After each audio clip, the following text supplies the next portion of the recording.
Mənim bildiyimə görə bu dövlətin müxtəlif kanallarla yaydığı məlumatdır. Mehdiyev bu məktubu Kreml qüllələrindən birinə yazıb. O da təbii ki, Putinə verib. Putin də onu Azərbaycan prezidentinə jest olaraq verib ki, bax biz görürsünüzmü, ağsaqqalın, qoca ağsaqqalın, özü də qoca, dediyindən oturub durmadıq. Biz onun çevriliş cəhdinə dəstək vermədik. Biz sizin məlumatdır, çox gecikmiş məlumatdır təbii ki.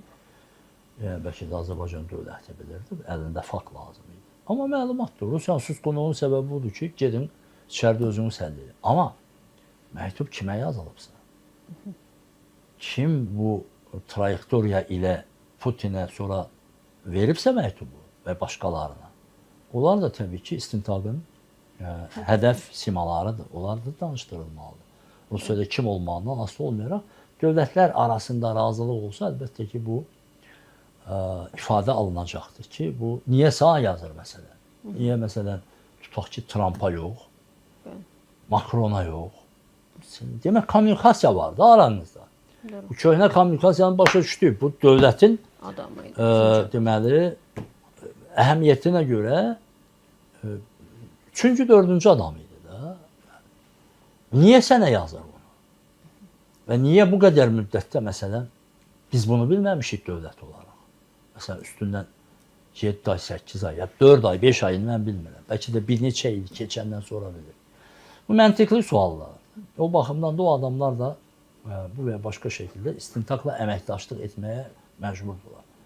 Ramiz Mehdiyev istintaqla əməkdaşlıq edilmir. Əsas suallardan biri də budur. Bəzi təhlilçilər düşünürlər ki, bəli, istintaqla əməkdaşlıq etdiyi üçün istintaq bir nöqtədə sakitləşdi. Ki, bu, onsuz da bunu edir. Və bu 87 yaşlı bir qocanın indi cəzalandırılması üçün, məsələn, tutaq ki, ona neçə il iş verəsən ki, deyək də. Yəni, əməkdaşlıq deyərkən nə nəzərdə tutulur? Adların verilməsi mi, yoxsa uğurladıqlarının qaytarılması mı? Hamısı içindədir. Mən bildim siz sualı verəcəksiniz. Əməkdaşlıq deyərkən hansı punktlar mümkündürsə, A. Mənimsədiyi vəsaitlərin qaytarılması. B.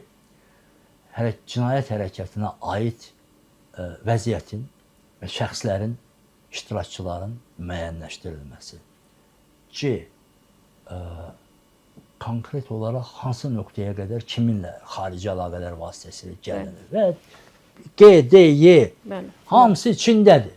Bunlar eyni zamanda da dediyimiz kimi o Azərbaycan dövlətindən mənimsədiyi milliyyətlərin klan üzrə razılıqla yəqin müəyyən bir sxem var, nə qədərdir.